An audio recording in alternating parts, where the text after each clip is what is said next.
podcast slurp. Oh God, what a horrible. That was my tea, by the way. That's Barry swallowing.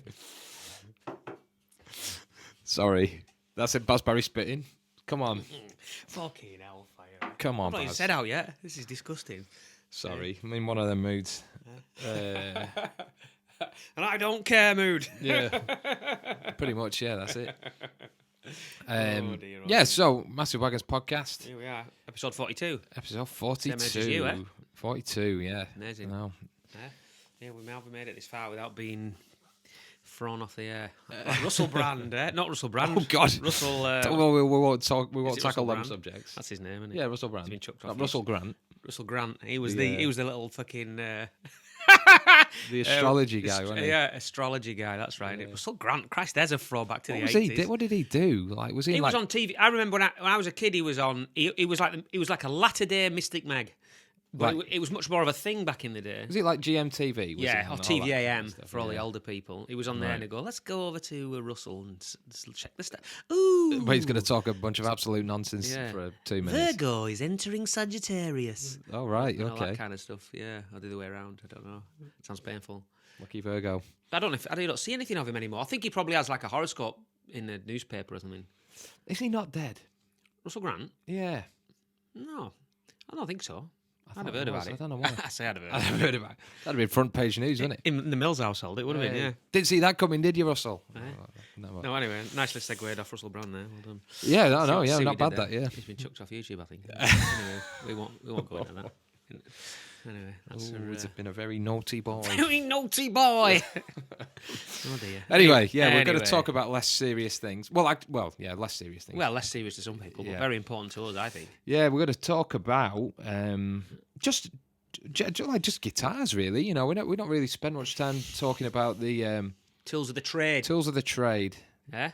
And to be honest, they're probably, if you really sit and think about it, they're probably as iconic, if not more iconic, than like the people that use them, aren't they? You know, and play as big a part. Some guitars play as big a part in the world of rock and guitar music as the artists, I think. That's anyway. true. Yeah. I guess we were talking about this anyway, naturally, because Bernie Marsden of Alaska Yeah. and Whitesnake fame, he passed away a few Legend. weeks ago, and obviously prior to his passing, Stephen is a huge Bernie Marsden fan, isn't he? He's like he is. massive.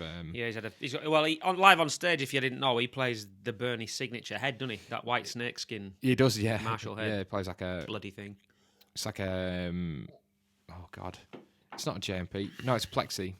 Ah, right, And, yeah. it's an absolute mammoth of a thing.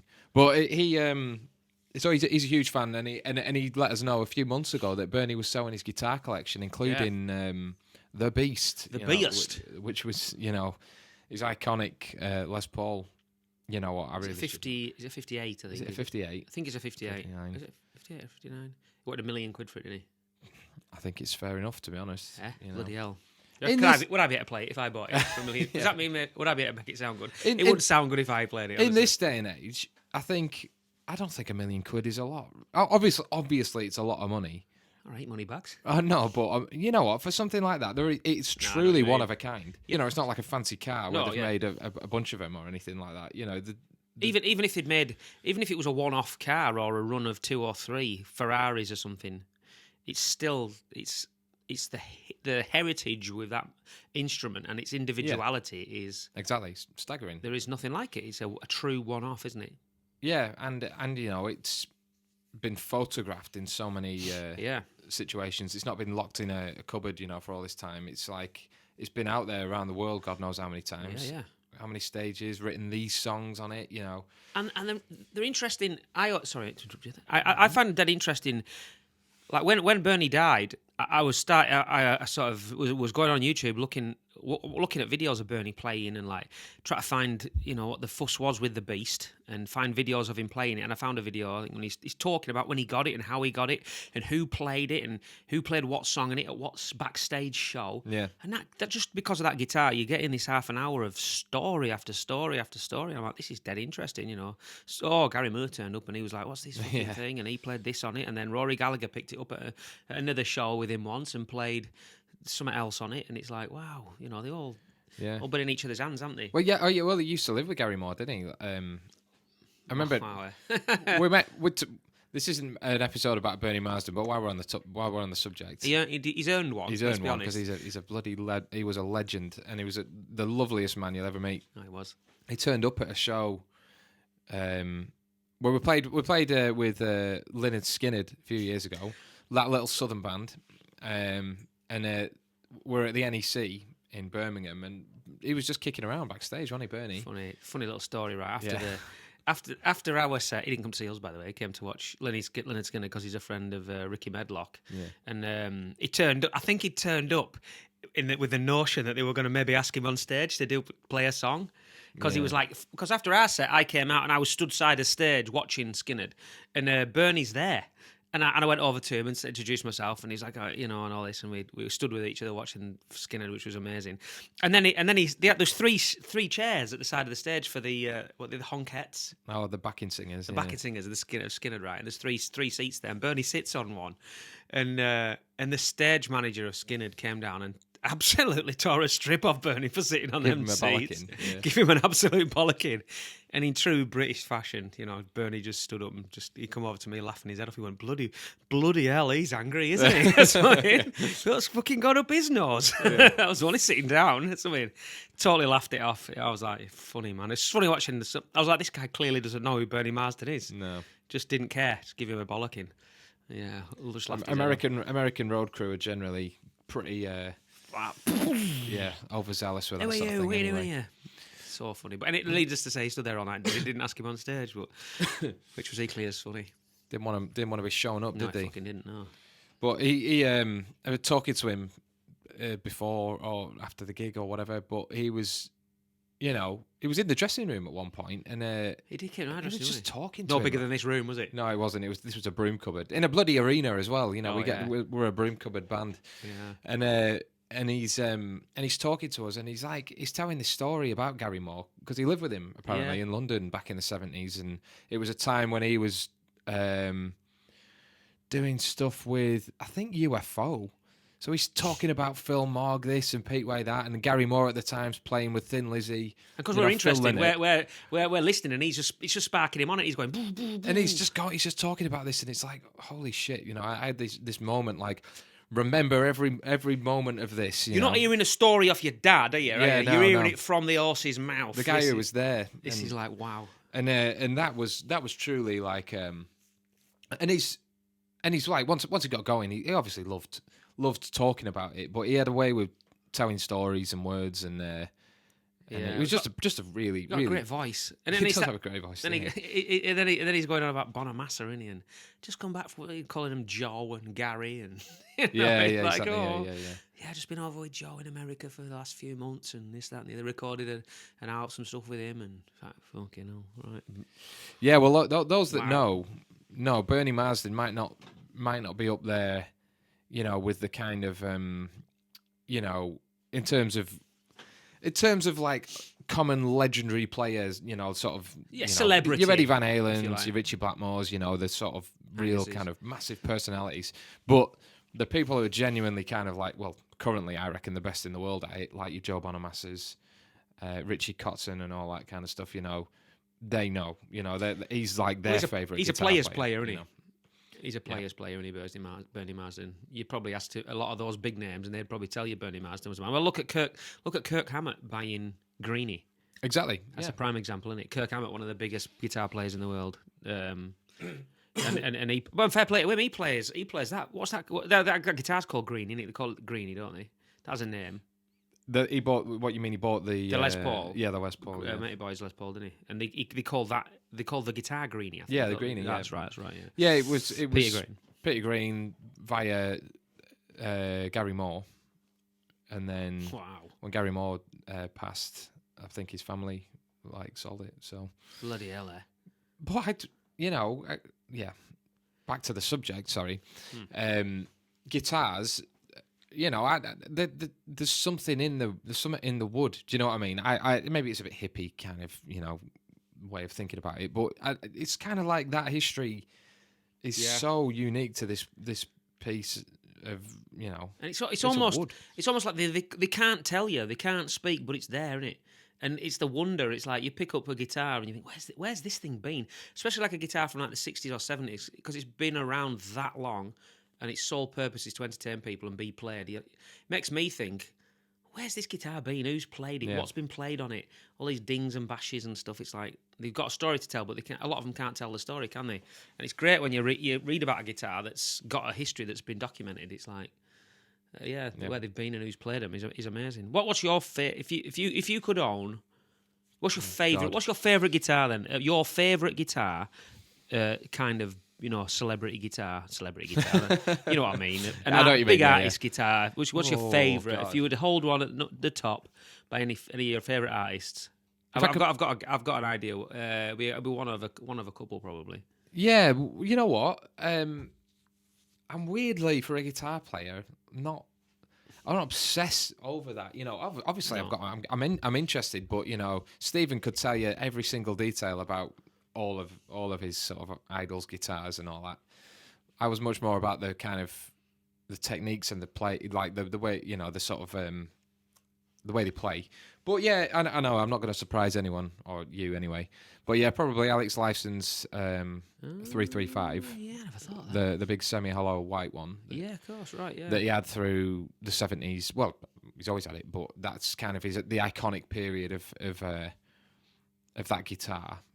I never thought that. No, I forgot all about bloody Alex Larson. Oh, really? How could you? How could I, You've given me 5 more minutes, I thought I'd have come up with that. Blackmore had he smashed a bunch of them up. Yeah, I would have said Blackmore. But Blackmore had a white strap in the... It's the guitar he's using during the Live in Munich footage. One of the guitars he uses during that. Is just like just beautiful. And he had like these big... scalloped kind of fretboard that it's so scalloped and the frets themselves are so chunky and thick.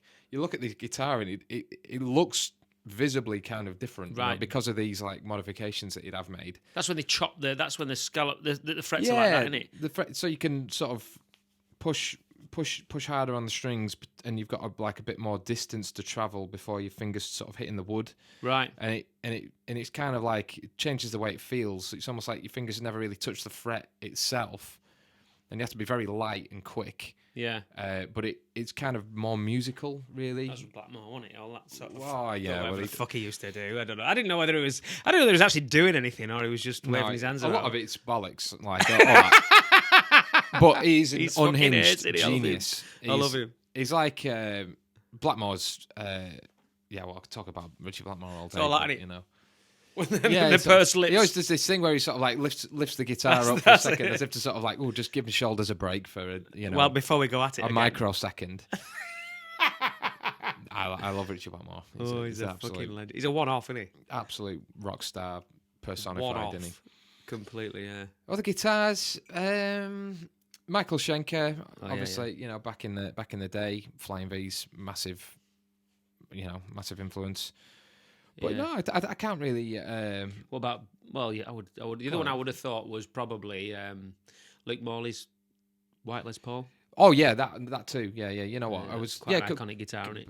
Working my way into the future, but his lefty. It was a White Les Paul. White Les Paul. Is that the one? That's the one he's playing at that famous. Well, it's probably not famous, but it's Donington. The Donington video. Yeah. That's great. If you've never seen that, check that out. Thunderline at Donington. They open up the main stage, don't they? I touched that guitar actually. He had it on tour. What, did he? Did he have that one? Yeah, he had it. I don't think he plays it very often because they weigh an absolute ton. And it's not good for your back, like doing it on tour. But when what's the tech? What's his tech called? Kind of knew him from back in the Hard Rock Hell. Bloody hell, days. Young lad. Yeah, youngish lad. Phil. When he wasn't looking, I just like you got that. touch the guitar. You know what? And I nearly touched cool, Francis that. Rossi's guitar as well. you? But they were watching too much like a hawk, you know what I mean? Their text. Touch it. So I couldn't quite get to his, the green tickle. lacquered telly. So I couldn't get to Francis Rossi's guitar, but I touched Luke Morley's guitar anyway. I think when you get to a point as a guitar player when you've got, to be honest, when your guitar is as big a personality as you, is a hell of a testament to the guitar player, isn't it? Really, you know. Like you say about Rossi there, Rick Parfitt's guitar, that white Telecaster. Yeah, well, you know what? I always felt like, this is kind of why I like playing that. Well, yours looks like it's from your guitar looks like it's from the fucking 60s. From the 60s, yeah. It's only 10 years old. You've ironically sort of got your own kind of hyper-aged it. Iconic guitar there. Yeah, but you don't play much else, do you? Really? I don't ever think of myself anywhere near like in the league of these people. Yeah, I do. I'm an icon. I don't think like that. But that is how it happens, though, isn't it? I'm sure when they bought these guitars, when they bought these Les Pauls in the 70s or whatever, they were only 10, 15 years old then. I love that a lot of these guys they've got these iconic guitars and they have had them forever. Like Rossi's, was it Rossi's? Well, I think I've heard the story of both of them. Really, they sort of bought them from a shop back in the day. Oh, I got this in 1967 and it was brown.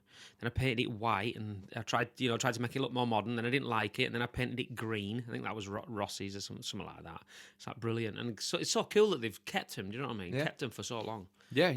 Well, yeah. You find the right guitar. But that's another thing, isn't it? They say, I mean, I can't really speak because I don't play guitar very well, but it must be great to be a guitar player. I'd love to be a great enough guitar player to pick a guitar up and feel the difference and go, right. Because I remember going guitar shopping with you once, we went to Promenade Music, and you were looking at getting a new guitar or something. We picked up that white, you'd been eyeing up that white Les Paul that had been in there for a long time, that custom, and it was like, it'd been in there for about 2 years, and it was like, I don't know what much money it was. It was at the time it was a lot. I don't know what they'd go for now. It was about $2,000, I think. Probably go for a lot more than that now. It was like, right, let's go and have a look at it. Got it and played it, and you played it, and I remember you going, do you know what?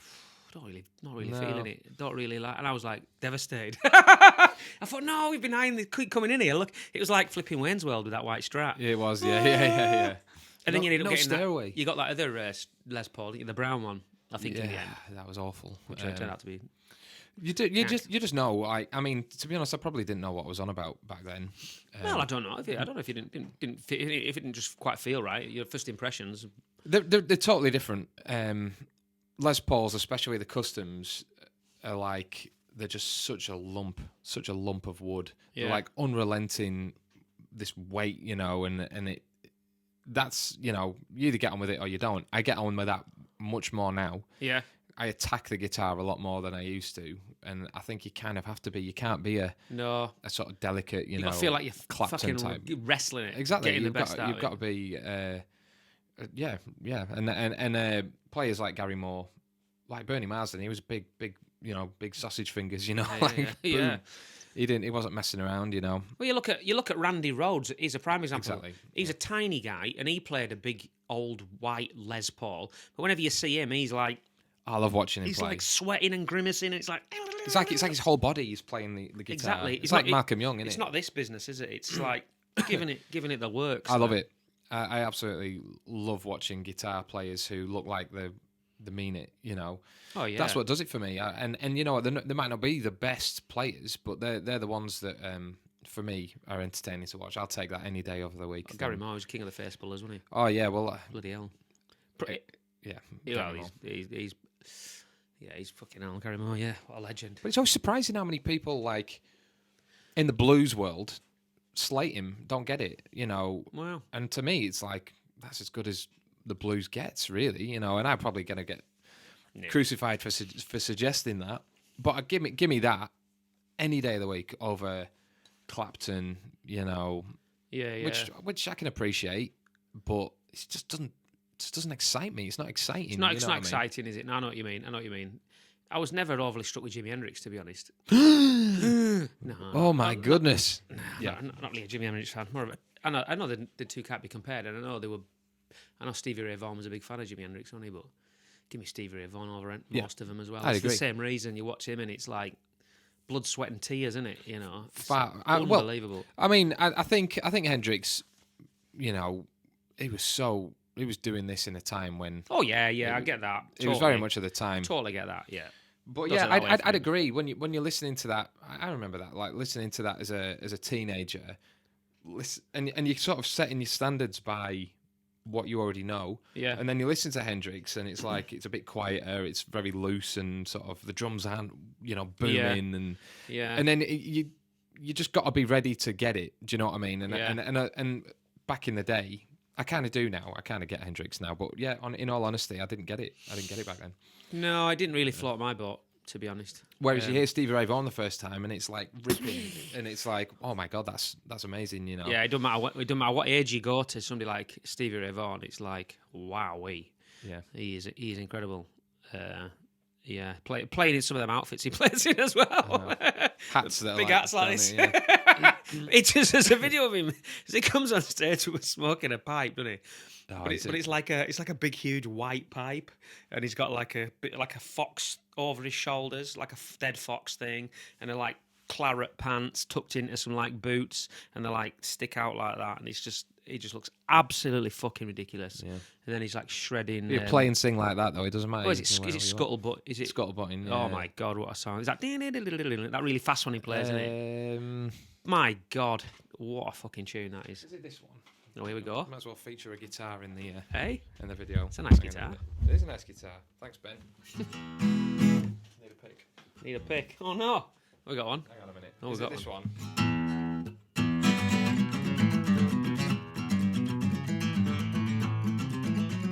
Very similar to that. There's one like that. That's I think. I can't play it on an acoustic. If I had an electric, I'd play it. I'd be all over that shit. There's that one. Yeah, there's something like that. But Stevie Ray Vaughan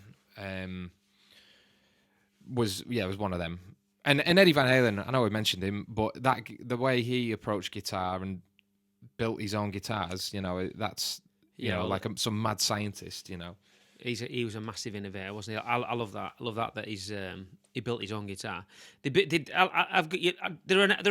a work of art to look at. They do the new ones, don't they? Like the signature one or the reproduction. I think they do it in like different levels, and you get like the top one, which looks just like his one with all the dirt on it and everything. There was one in you just look at him and it's like, I know it's not his guitar, but even to look at that, it's like, wow, that is so fucking cool. Well, we went to that DV 24/7 in Germany. All right, on the outskirts of Cologne. The music shops are available. Massive. Well, yeah. None like this. I mean, it's the biggest music shop I've ever it's the biggest one in Europe, Gary said, I think, isn't it? Well, I can believe that. It was colossal. But over about 5 floors. Each floor was, on its own, was bigger than any music shop I've been in. But they had one. They had a Kramer replica of the Van Halen guitar. Which, I love the way Eddie Van Halen sort of approached it. He's cut away anything he didn't need. It's like just volume knob, bare bones, like a pickup. Yeah, brilliant. Like because obviously with the Floyd Rose, that system of doing like the dive bombs and everything, like the balance of the guitar and the to get that set up. It's not easy. I've only ever had one guitar with a Floyd Rose. Yeah. Which can incidentally never leave the house, actually. Yeah. We'll get to that though. Maybe we'll do a video on that one. Maybe we'll do a video on that. But I can't be seen in public with that guitar anymore. But yeah, setting a Floyd Rose up is not easy. So he obviously just loved that and got intricate with absolutely every detail in yes, that's great. In his guitar, which is he's an innovator in every way, playing and technical. Yeah. Eddie Van Halen, amazing. Rick Nielsen, Cheap Trick. Oh my god. He's got some. Oh, what a collection of guitars. Speaking of iconic guitars, as silly as they are, some of them. Well, they're as silly as him, aren't they? They are basically like him in guitar form, aren't they? Yeah. Absurd. What's this? The taxi cab one. Yeah. He's brilliant. And he's got. I'm sure he's got a guitar that is him, isn't he? I've not Has he seen not got a that one. guitar that's like him, like a model of him? Yeah. Something like that. Sounds like him. He is brilliant. And the 5 necks, Yes, yeah, with all the necks on it, yeah. outrageous. I mean, you can't. I mean, I know I'm straying into sort of my personal opinion here because I'm sure they are iconic to some people, but some of the sort of the other makes and stuff, the more modern guitar. I suppose maybe if they're modern, they're not been around long enough to be iconic, but they tend to be the Gibsons and Fenders and stuff that are these vintage iconic guitars, aren't they? Seems to be. There's not many sort of other. Not yet, anyway. You know, the sort of shredder guitars, the sort of 7 strings, and There's some kind of, for want of a better word, romantic about Gibsons and Fenders. I don't know, like, because PRS have been around a long time. Yeah, Ibanez have been around a long time. Yeah, I suppose so. Yeah, well, Ibanez is one of them companies that, yeah, they are, but they also, I think they do like the classic looking guitars really well. You get some of the 70s Ibanez V's and stuff, and like the even like what's the Paul Gilbert's been massive for them, and he really he's created, he's made them kind of iconic in a lot of ways. The Fireman, yeah, that's fucking well, and you know what I'm gonna say? What? Fucking Kiss. never even entered my head. Well, it's the same guitar but upside down, isn't it? Yeah, it is. Is it the Iceman? Iceman, yeah. He called it the You could have said System of a Down. You could have. I don't know anything about System of a Down. I've got to Kiss. be honest. I wouldn't know if he played a fucking tennis racket or not. I don't know. Yeah. But I think Paul Gilbert. I think it looks better. That way round. I do. Yeah, I think it looks miles better. Well, I didn't know it wasn't a thing. I thought, that's cool. There's plenty of videos of him talking about it, and he's like, you got more access. This, like, you know, because the big appendage is at the top rather than the bottom, so he's like, you sort of press your body against it, and it's like it just makes more sense. Works, yeah, it makes more sense. Yeah. But yeah, guitars. I mean, I own like copies of Japanese brands that basically copy the work of other American guitar brands. Some of these companies are amazing, like you say, Bernie and Greco and Tokai. They make some absolutely incredible guitars. Well, I've got the Tokai Firebird I've got, and that's a guitar that is just like, this is so well made. Other guitars I've got, there's like, you can feel like the neck's not perfect, but that Tokai Firebird is just like, this is really well made. It just the way it sits on you, the way it feels, the frets, the tuning, is wicked. And Chris Catalyst, a good friend, he said the same thing. It was sort of sat around backstage somewhere, and he was playing it, and he was like, "How much did you pay for this?" And I was like, "I think it was about 350 quid, something." And he was like, "It's a bargain, easily paid $1,000 or something for that guitar." But it's just because it's wasn't made by Gibson, Yeah. Doing myself out of Gibson there. Any favours from Gibson here? See you in court, Gibson. But no, I mean, it's. Having said that though, recording Triggered, and we borrowed a 58. It was a 2020, I think. That was beautiful. Reissue of a 58 Les Paul. I used the whole album, pretty much the entire album. Amazing that guitar, wasn't it? Lead, rhythm, everything stayed in tune, and I was like giving that back to the shop that we borrowed it from. It was like, that was difficult. So yeah, I mean, it's just finding the right guitar. It's finding the right guitar, and I would have if I had the money, I would have bought that guitar. Yeah. Well, it just felt right. You never know. It's still in existence, isn't it? Just felt right. Being in somebody's bedroom now, never being played. And in 5 years' time, it'll wind up back in Promenade being traded for another new one. Probably. Sit in someone's bedroom for another 5 years. Probably, but that's the way it is. Well, yeah. No, they're beautiful, aren't they? They're at the forefront of rock and guitar music, aren't they? Really, and let us know what you think. Let us know what your favourite guitars are. Well, you don't have to play guitar to like guitars. I mean, what's your favourite actual guitar and who plays it? And it's interesting. I love all this stuff. It's interesting to know what people class as iconic guitars. I would. God, yeah, I'd have to sit and think really, but I think I've kind of mentioned all the obvious ones that come to the top of my head. Angus has got to be up there, hasn't he? I mean, I know. Yeah, well, this is one for Steve. Though. I wasn't going to step on his toes when talking about his Lord and Saviour. But Malcolm as well is Gretsch White Falcon. You know. Yeah. What was it? Life's and Play. Was that a White Falcon? No, it was a 335. 335. Right. Okay. Them Gretsch White Falcons are absolutely colossal things, aren't they? And he was tiny, wasn't he? He was. He looks Lal. absolutely. He was only Lal. But yeah, no, like and subscribe. Thanks for tuning in once again. Let us know what you think about guitars, who you love, which guitars you can't stand, or which are ugly, which are sexy, which ones would you own. Yeah, I'll try and get back to you. We appreciate your support. We do. See you next week. Please think